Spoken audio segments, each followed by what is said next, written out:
아브라함이 이르되 너는 살았을 때에 좋은 것을 받았고 나사로는 고난을 받았으니 이것을 기억하라. 이제 그는 여기서 위로를 받고 너는 괴로움을 받느니라. 그뿐 아니라 너희와 우리 사이에 큰 구렁텅이가 놓여 있어 여기서 너희에게 건너가고자 하되 갈 수 없고 거기서 우리에게 건너올 수도 없게 하였느니라. 이르되 그러면 아버지여 구하오노니 나사로를 내 아버지의 집에 보내소서. 내 형제 5이 있으니 그들에게 증언하게 하여 그들로 이 고통받는 곳에 오지 않게 하소서. 아브라함이 이르되 그들에게 모세와 선지자들이 있으니 그들에게 들을지니라. 이르되 그렇지 아니하니이다. 아버지 아브라함이여 만일 죽은 자에게서 그들에게 가는 자가 있으면 회개하리이다. 이르되 모세와 선지자들에게 듣지 아니하면 비록 죽은 자 가운데서 살아나는 자가 있을지라도 고난을 받지 아니하리라 하였다 하시니라. 아멘. 오늘 우리가 이 아침에 읽은 누가복음 본문의 말씀은 부자와 나사로 이야기로 널리 알려져 있는 말씀입니다. 예전에 보면 제가 학생 때 학생들 고등학생들 가을에 문학의 밤 같은 거 하면 많이 이제 연극 같은 걸로도 많이 하기도 하고 주일학교 아이들 여러 성경학교나 이런 데 보면 동화극이나 인형극 같은 걸로 이 본문의 말씀을 많이 했던 것 같은 그런 기억이 납니다. 그리고 많은 교회에서 이 부자와 나사로하고 별칭 붙은 이 본문의 말씀을 가지고 전도 초청 잔치 때 목사님들이 많이 본문의 말씀을 가지고 설교하는 경향이 있는 것을 봅니다. 오늘 본문에서는 부자의 이름은 밝히지 않고 거지의 이름만 밝히고 있습니다. 참 이상하죠. 이 본문의 말씀 처음 시작한 오늘 우리는 25절부터 읽었지만 사실은 19절 말씀부터 시작되고 있죠. 보편적으로 세상에서는 권력자의 이름을 많이 부릅니까? 아니면 일반 서민의 이름을 많이 기억합니까? 권력자겠죠. 부자의 이름을 더 많이 알려줍니까? 아니면 가난한 소시민의 이름을 더 많이 알립니까? 부자이죠. 항상 세상에서는 못 가진 자보다는 가진 자, 연약한 자보다는 강한 자. 항상 이렇게 소위 세상을 이끌어간다라고 생각하는 소수의 엘리트들을 더 많이 기억하고 그들의 이름을 부르며 그들을 바라보는 경향이 있는 것을 봅니다. 그런데 성경은 오늘 본문의 말씀을 시작하면서 우리의 그 개념과는 전혀 다르게 가난한 자의 이름은 불러주면서 부자의 이름은 불러주지 않습니다. 물론 이 본문의 말씀은 실제가 아닙니다. 예수님이 비유의 말씀을 하시는 거예요. 그래서 주석서들을 쭉 이렇게 읽다 보면 의도적으로 부자가 만약 이런 인권 보호 차원에 오늘날로 관점으로 보면 인권 보호 차원에서라도 부자의 이름을 들먹이면 좀 그렇지 않겠느냐 이렇게 추석을 하는 말 같지 않은 추석을 하시는 그런 추석서들도 있는 걸 보게 되어지는데 그런 의미가 아니라 그만큼 지금 하나님께서 관심을 가지고 있는 이가 누구인지를 우리에게 보여주시고 있다라고 생각하시면 될 것 같아요. 그리고 또한 이 거지의 이름에도 굳이 거지의 이름을 나사로라고 붙이는 데에도 의미가 있는 것을 보게 되어집니다. 이 나사로라는 이 이름은 우리가 복음서에 보면 여러 명이 나오는 것을 봅니다. 예수님이 아주 사랑했던 나사로,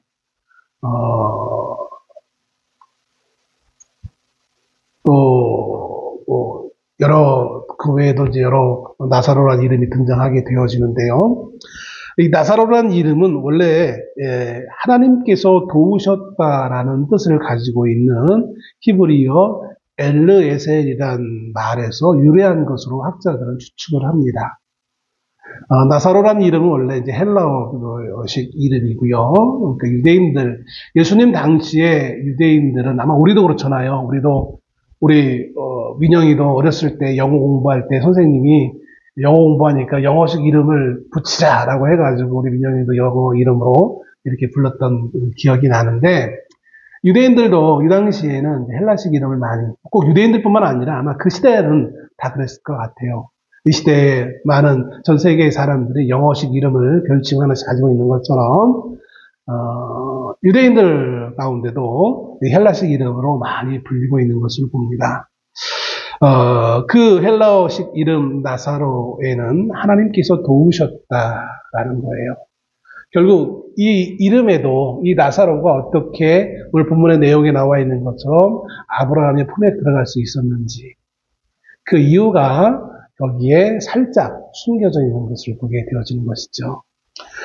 엘르에셀이라는 이름은 아브라함의 후계자였던, 그러니까 이삭이 태어나기 전까지 아브라함의 후계자요, 아브라함의 종이었던 가장 어떻게 보면 뭐 청직이라고 할 수 있을까요?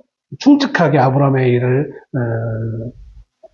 도와주었던 그 엘리에셀. 그래서 그의 아들 이삭이 아내를 맞이할 때 이삭의 아내를 얻기 위해 아브라함의 고향까지 그 먼 거리를 마다하지 않고 가서 아브라함의 부인 될 사람을 찾아서 데리고 온 것처럼 열심이었던 그 사람의 이름이 곧 엘르에셀이었죠. 그 엘르에셀, 히브리식 엘르에셀을 헬라식으로 바꾼 이름을 나사로다라고 보편적으로 말하고 있다는 겁니다. 본문엔 부자와 나사로는 세상의 삶의 모습과 하나님 나라에서의 삶의 모습에 있어서 서로 극명하게 대조되고 있는 것을 우리에게 보여줍니다. 그 개인 나사로와 부자 사이의 대조도 있고, 그들의 이 세상에서 삶에서의 대조도 있을 것이고, 그 다음에 죽음 이후 내세에서의 삶의 대조의 모습도 아주 뚜렷하게 대조를 통하여서 우리에게 보여주고 있습니다. 세상에서는 부자의 풍요와 나사로의 비참함을, 또 하나님 나라에서는 부자의 고통과 나사로의 평안을 대조시켜서 이 세상에서의 삶과 하나님 나라의 삶이 어떠한가를, 즉 그것이 꼭 일치된 것만은 아니다라는 사실을 분명히 우리에게 보여줍니다. 부자가 꼭 하나님 나라에 가서도 꼭 대우받으며 부자로서 산다는 보장이 없다는 것이고, 이 땅에서 가난한 자가 천국에서 가난하게 사는, 또 천국에 들어가지 못한다는 그런 법도 없다는 것입니다. 우리 너무나 이것이 당연히 그래야지라고 생각할지 모르겠지만, 유대인들의 관점에서 본다면 이건 대단히 혁명적인 수밖에 없는 거예요. 본문 가운데서 말씀을 드릴 기회가 있을지 모르겠는데, 유대인들의 사고에는 하나님의 백성, 하나님이 축복받는 백성들은 당연히 부자로 살아야 된다라는 생각을 가지고 있었어요. 우리도 그렇잖아요. 예수 믿으면 복 받는다라는 말들을 우리 많이 들어보시지 않았습니까? 그래서 그거 자체 놓고는 뭐 아무런 문제가 없는데, 문제는 우리 예수를 믿는데 우리에게 어떠한 고난이나 환난이 왔을 때, 예수 믿으면 복 받는다고 그러는데 왜 이렇게 어려움이 있어? 이건 거짓말 아니야? 라고 우리들은 쉽게 이렇게 부정하는 경우가 있는 것을 보게 되어진다는 것이죠.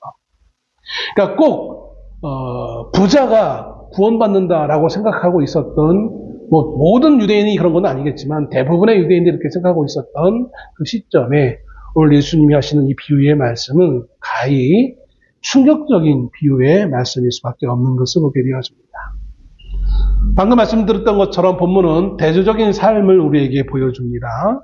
현세에서, 이 땅에서의 부자와 거지 나사로의 대조적인 삶에 대해서 19절로부터 21절까지의 말씀에서 기록해주고 있습니다.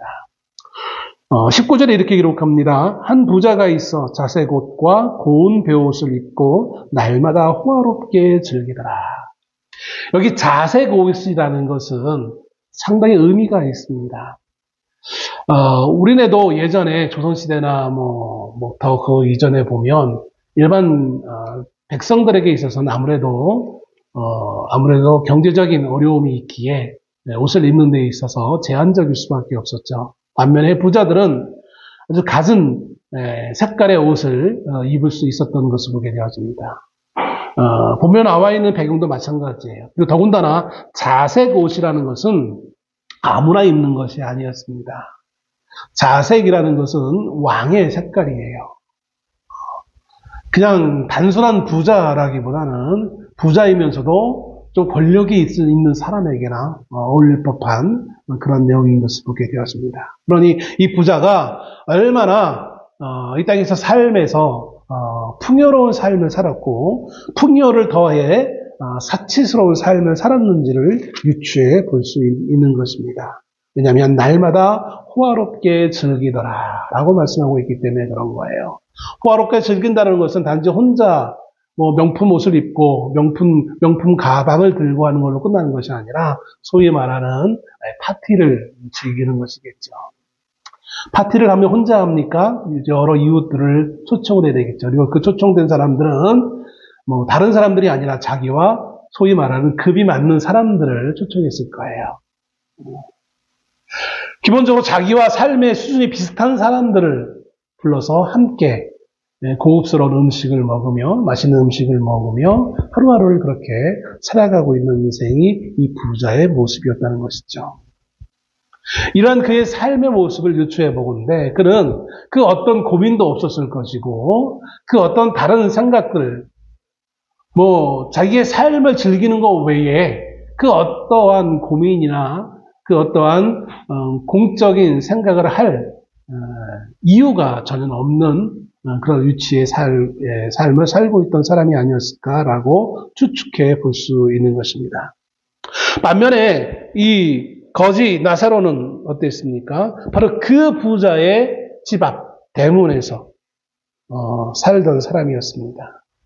거기서 남은 음식을 구걸하며 하루하루를 힘겹게 살아가는 사람이었죠.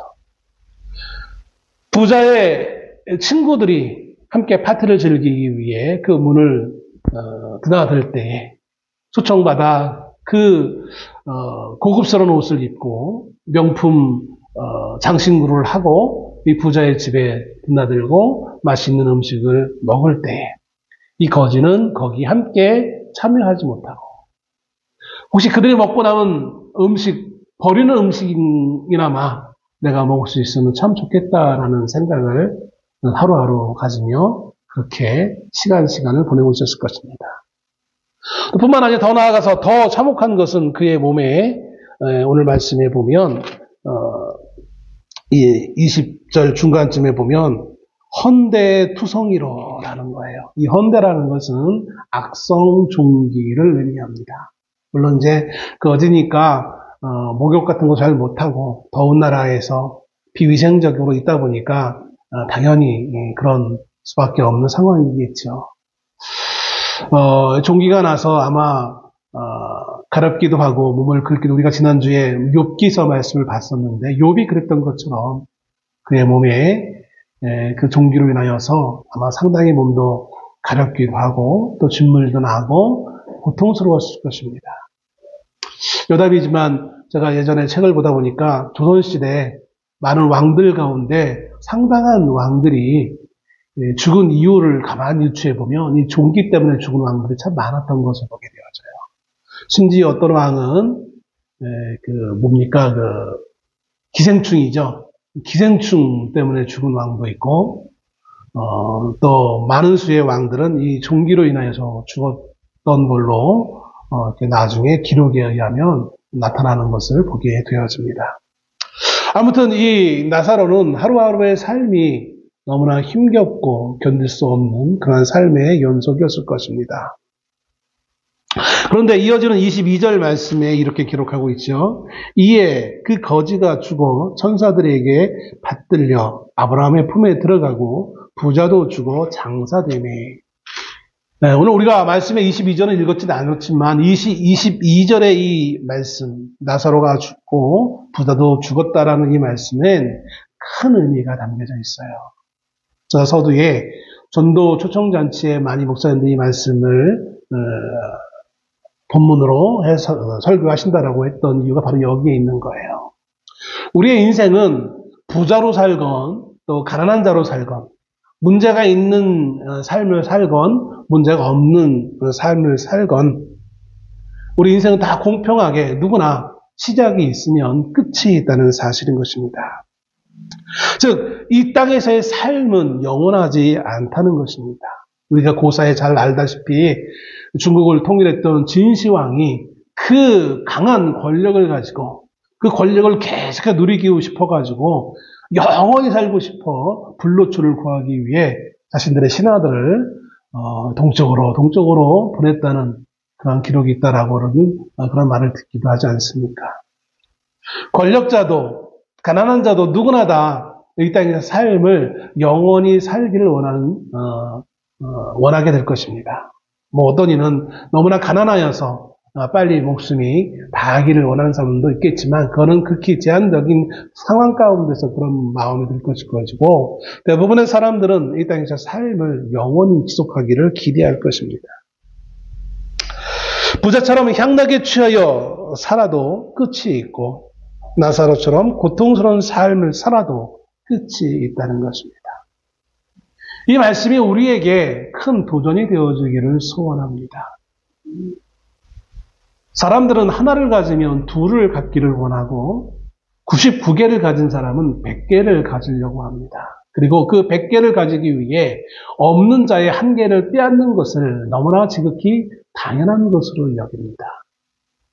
자기가 갖고 있는 그 한 개를 누군가에게 나눠줄 때 그것을 대단히 아까워하고 심지어 왜 내가 그것을 줘야 되느냐라고 분노하기도 합니다. 우리가 흔히들 알고 있는 것처럼 맨몸으로 와서 맨몸으로 가는 것인데 왜 우리는 그렇게 그런 것에 세상 것에 집착합니까? 이론적으로는 알아요. 우리의 삶이 끝이다는 것을 이론적으로 압니다. 그런데 그것은 어디까지나 이론이고 우리의 삶에서는 그 이론대로 살지 못하는 것이 우리의 한계입니다. 그래서 더 많은 욕심을 부리고 더 많은 것을 가지려고 하고 빼앗으려고 하고 누리려고 하고 하는 것이 우리 인간의 어리석은 것을 보게 되었습니다. 뭐 이제는 지나갔지만 전 대통령의 영부인의 모습을 보면 참 어쩌면 저럴 수 있을까라는 생각이 들지 않습니까? 사실 부자잖아요. 그 어머니와 자신과 가족들의 이미 재산이 많아요. 물론 그 많은 재산이 대부분이 저는 남들로부터 빼앗은 걸로 나쁜 어떤 방법을 동원하여서 빼앗은 걸로 추측되어지긴 하지만 아무튼 근데 그것이 만족하지 못하고 끊임없이 더 많은 것을 가지기 위해 얼마나 많은 사람들을 속이고 또 빼앗았는지 참 인간이 어떻게 저럴 수 있을까 할 정도로 참 과한 욕심의 모습을 발견하게 되었습니다.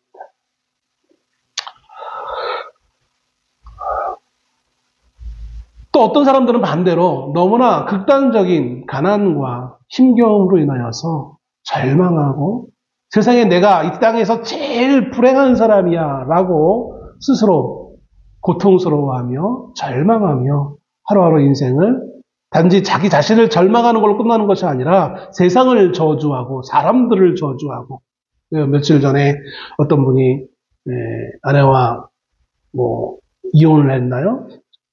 하고 나서 그게 너무나 울분이 폭발해가지고 지하철에 타가지고 거기에 불을 질러가지고 잘못했으면 큰일 난 많은 사람들이 큰 불행을 당할 위기 상황이 있었던 것을 기사로 보게 되었습니다.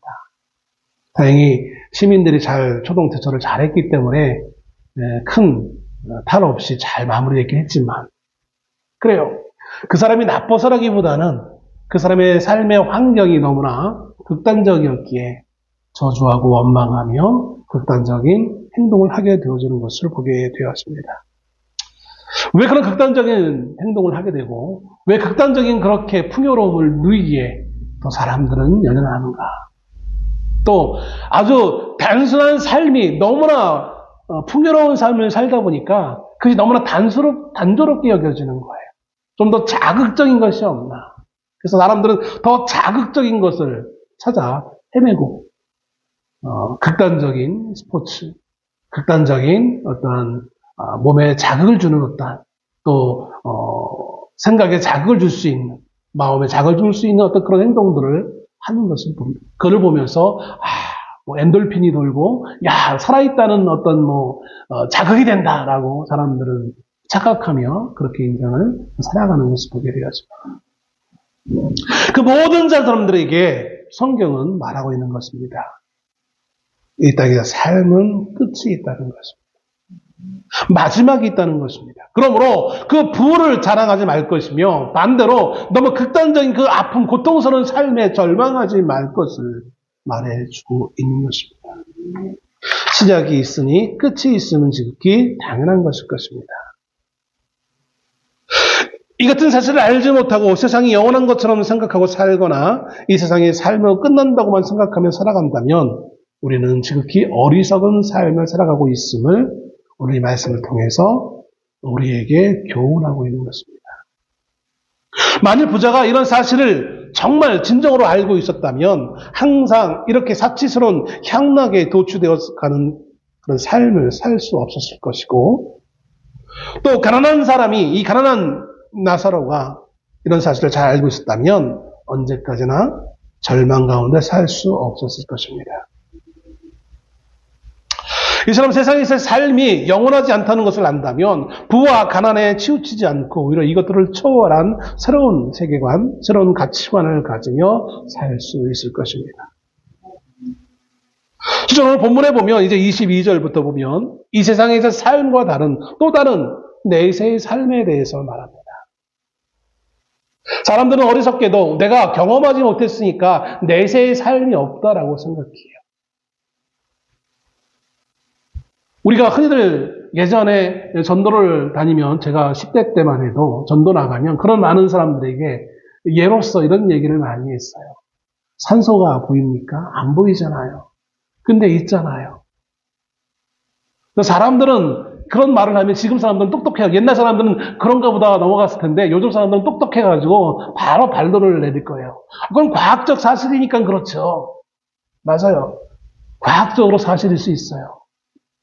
그러나 내세는 과학적으로 증명할 수 있는 것이 아니잖아요. 과학적으로 증명할 수 없다고 해서 없다라고 생각하는 것이 우리 제한된 지식을 가지고 있는 인간이 얼마나 어리석은지를 알 수 있어요. 우리는 뻔히 알면서 복권을 사요. 당첨될 확률이 별로 없다는 거 알면서도 늘 사요. 왜? 혹시나.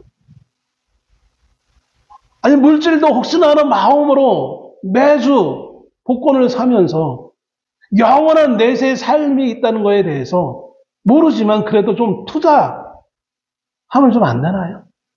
투자할 수도 있잖아요. 투자의 마음으로. 정 안 된다면. 오늘 본문은 그러나 분명히 이 땅에서 삶이 끝나면 새로운 삶이 있음을 비유를 통해서 말씀해 줍니다. 22절에 이에 그 거지가 죽어 천사들에게 받들려 아브라함의 품에 들어가고 유대인들은 그들의 사고관에 사람이 죽으면 천사들이 나타나서 죽은 사람을 이렇게 하면 아브라함의 품으로 이끌어간다라고 이렇게 믿었어요. 아마 예수님은 그래서 그걸 그대로 인용해서 표현하는 것으로 추측되어집니다. 여기서 아브라함의 품이라는 것은 성경에서 낙원 또는 천국으로 표현하는 겁니다. 어떤 이단들은 또 어떤 사람들은 천국이 어디 있냐, 성경에 천국이 어디 있냐라고 이렇게 어리석은 말들을 해요. 성경에서 천국을 말한 적이 없다라는 거예요. 하나님의 나라가 천국이에요. 또 유대식으로 말했을 때 아브라함의 품이라는 것이 유대인들은 아브라함의 품이건 하나님의 나라를 상징했어요. 천국이라는 단어를 안 써도 아브라함의 품 하면 그것은 천국을 의미하는 것. 이게 유대인들의 기본적인 상식이었어요. 천국이란 말이 성경에 없는 게 당연하죠. 천국이란 한글은 유대인들은 몰랐으니까. 천국이란 단어를 쓰지 않았어요. 아브라함의 품. 이런 식으로 상의한 거예요. 마찬가지로 이어지는 22절 부자도 죽어 장사되매 그가 음부에서 고통 중에 눈을 들어. 부자도 죽었는데 공교롭게도 그는 어디에서 눈을 뜹니까? 음부에 음부. 음부는 헬라어 하데스를 번역한 말입니다. 이 누가복음, 복음서, 신약성경은 헬라어로 썼잖아요. 하데스라고 쓴 이 단어를 우리 한글로 번역할 때 음부라고 번역했어요. 마찬가지로 천국이 없다라고 말하는 사람들처럼 더 많은 사람들이 성경에 지옥은 없다라고, 지옥이란 단어가 어디냐라고 말을 해요. 성경에 한글로 지옥이란 단어는 없어요. 왜냐하면 지옥이란 단어를 우리가 번역할 때 사용하지 않았기 때문에 그래요. 뭘로 번역했느냐? 음부라는 단어로 번역했어요. 이 음부, 이 하데스라고 헬라어 단어는 죽은 자의 세계, 보이지 않는 세계라는 의미를 가지고 있습니다. 많은 사람들이 지옥의 부재를 이야기하지만 지옥이라는 단어가 성경에 없다고. 유대인들은 이 하데스를 지옥으로, 아니 헬라인들 그들도 이것을 지옥으로 여겼어요.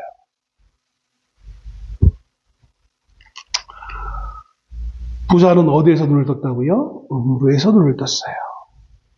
그리고 그곳에서 고통을 받고 있음을 말합니다.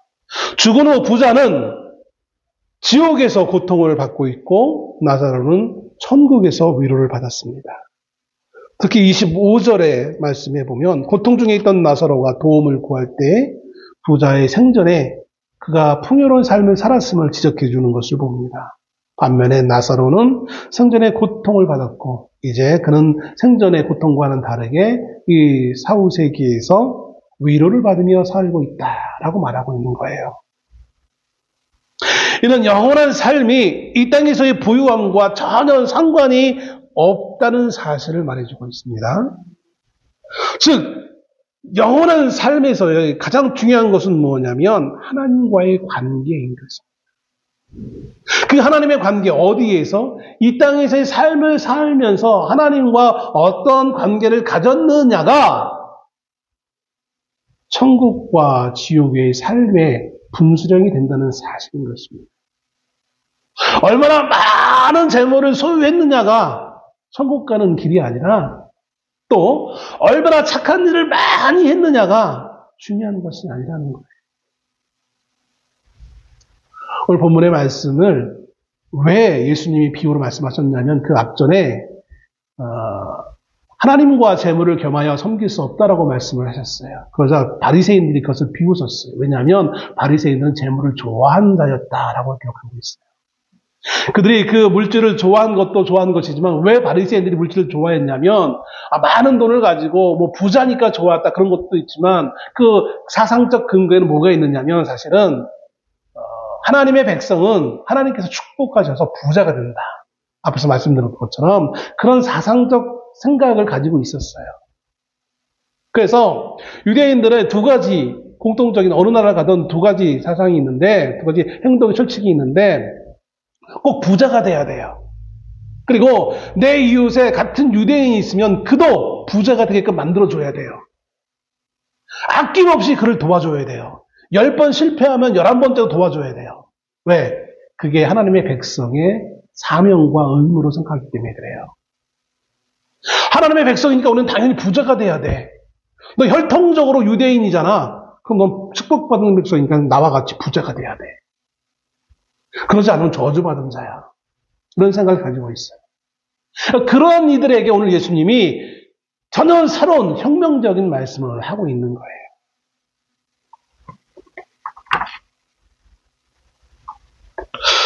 처음 이 비유를 들었을 때 부자는 거지 나사로를 돕지 않고 욕심껏 살았으니까 그 대가로 지옥에 갔고 나사로는 세상에서 힘들게 살았으니까 그 보상으로 낙원에 간 거야 라고 생각하기 쉬워요. 문장에도 그런 말씀이 있잖아요.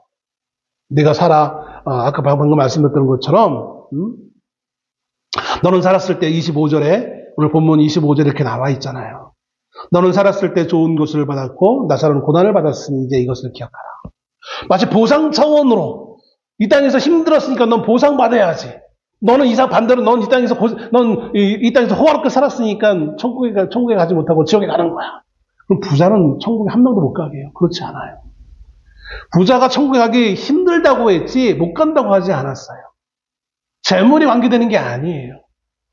재물로부터 파생되어지는 어떤 것들이 문제인 것이지 재물 자체는 전혀 문제가 되지 않는 거예요.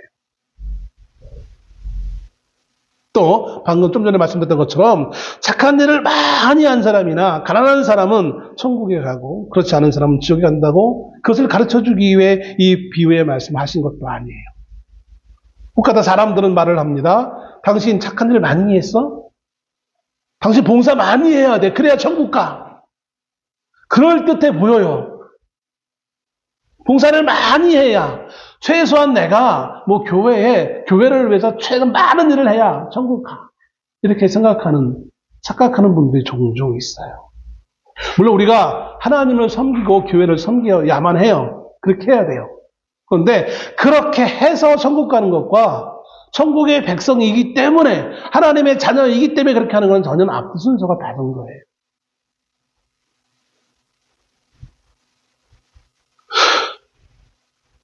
만약 사람의 소유물이 많고 적음에 따라 혹은 선행을 많이 하고 적게 함을 따라 천국에 들어가고 못 들어간다면 예수님이 이 땅에 오실 필요가 없어요. 그냥 단지 내가 스스로 부자가 되어지고 착한 일을 많이 하면 되지.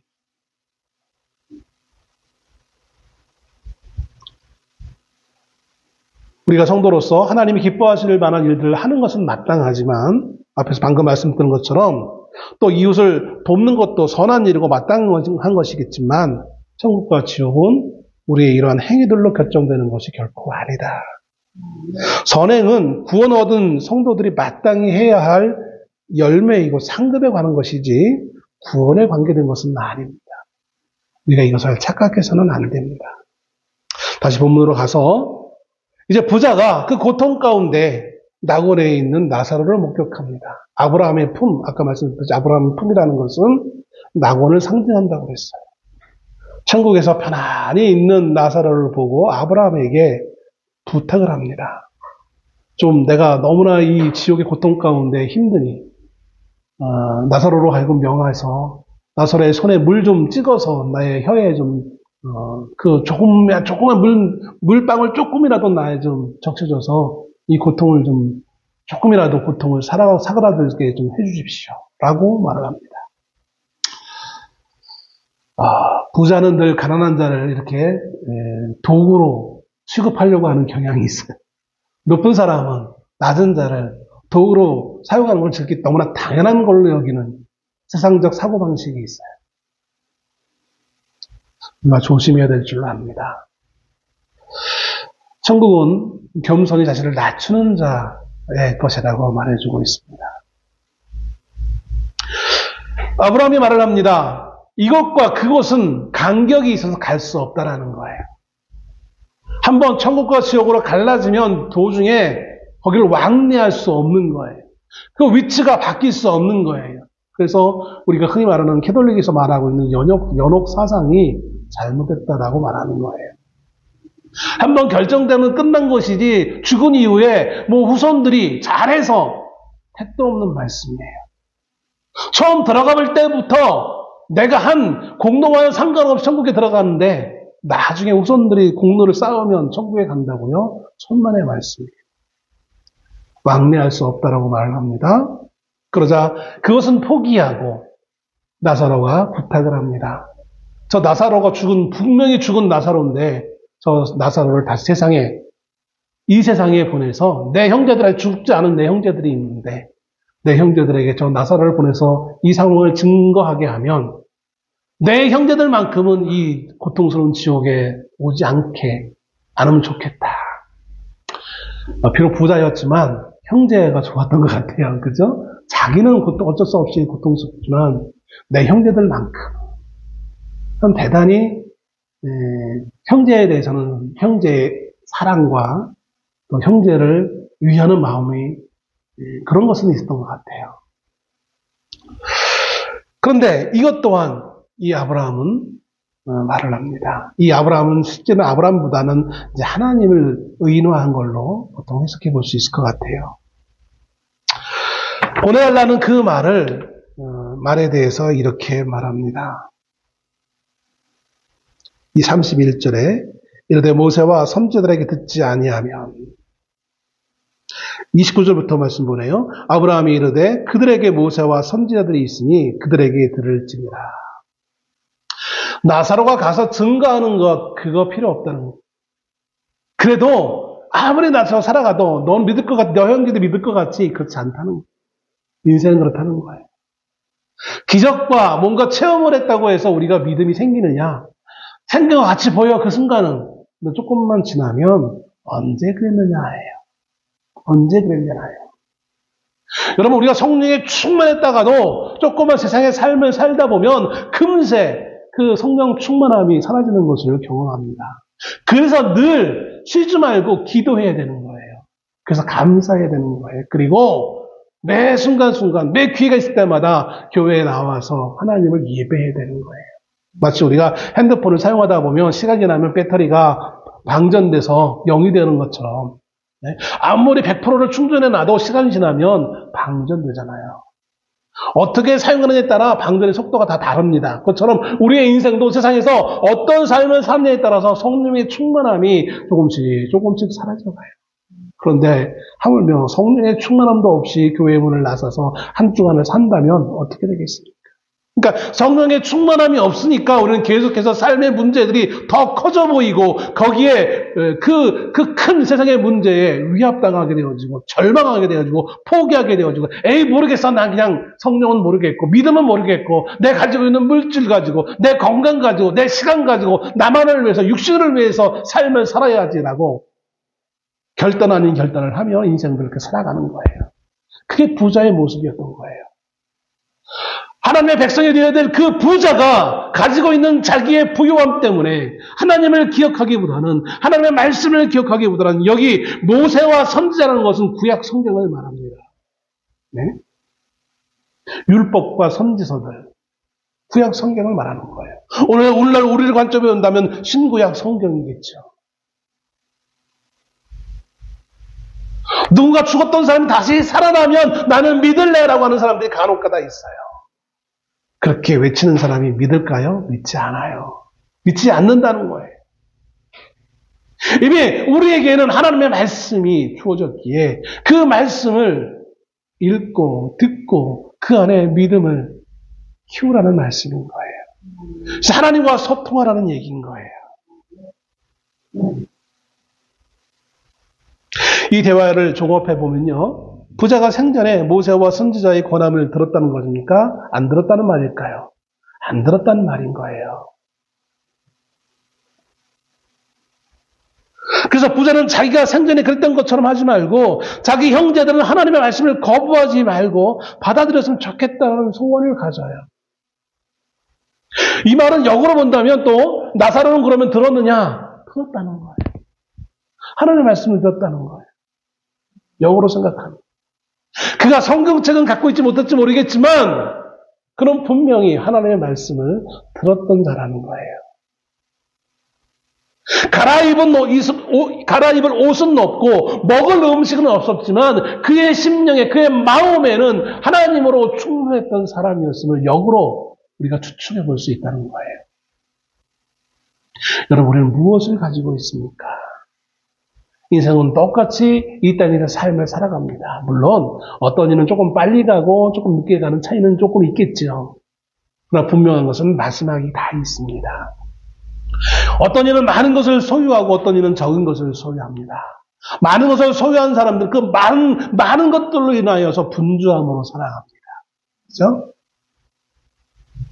많은 것을 소유하고 있기 때문에 그 많은 것을 사용하다 보면 더 많은 시간들을 그 많은 것을 소비하기 위해 시간을 살아가요. 그러다 보면 하나님의 말씀을 하나님과의 관계를 생각할 여지가 없는 거예요. 또 어떤 이들에게는 너무나 가진 것이 없기에 세상적 그 빈곤함이 그의 삶을 움츠리게 하고 고통스럽게 하고 절망하게 만듭니다. 그 절망이 때로는 하늘을 바라보지 못하게 하기도 해요. 사실 절망하면 더욱더 하나님을 바라봐야 되는데 하늘을 바라봐야 되는데 우리는 이상하게도 하늘을 바라보지 못해요. 왜냐하면 당장 눈에 보이지 않기 때문에 그래요. 그리고 그 절망적인 환경이 더 나에게 더 극단적인 절망을 가져오게 하는 것을 보게 되어집니다. 오늘 우리가 교회에 나오기 전에 우리는 어떤 모습으로 있었습니까? 어떤 상태에 있었습니까? 풍요로움을 누렸든지 아니면 절망에 빠졌든지, 여러분, 그것은 중요한 것이 아닙니다. 물론 우리의 육체를 조금은 기쁘게 하기도 하고 또 절망하게 힘들게 하기도 하겠지요. 그러나 그것은 일시적인 것에 불과하다는 것입니다. 우리의 절망적인 부분들이 해결된다고 해서 우리가 당장 그럼 행복해지느냐? 그것도 아니에요.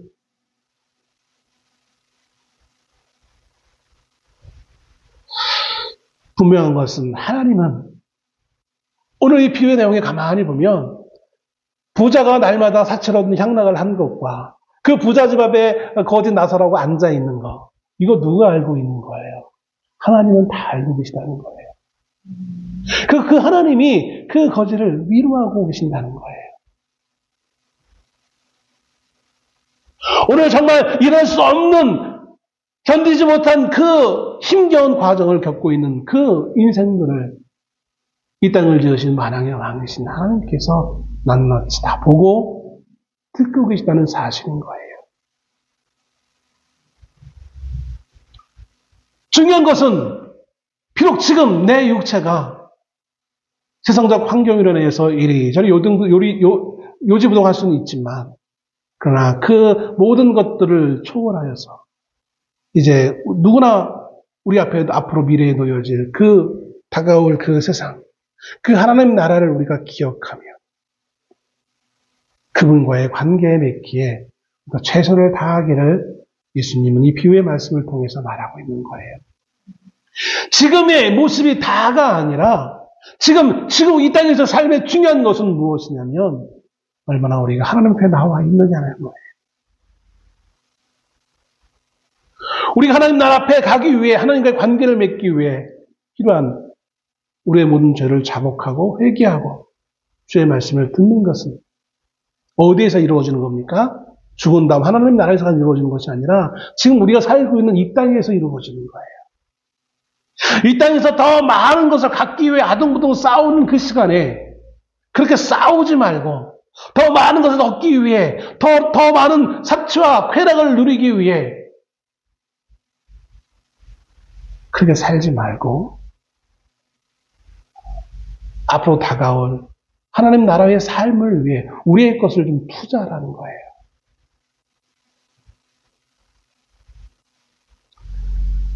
지금 우리가 살아있는 이 땅에 이 고통스러운 삶 과정에서 비록 우리가 힘겹고 어렵겠지만, 그러나 다시 오실 그리스도 예수를 소망하며 하나님 나라를 소망하며 그분과의 관계를 맺기 위해, 그분을 끊임없이 그분의 말씀을 듣기 위해 최선을 다할 수 있는 이 땅에서의 삶을 살기 원한 것입니다.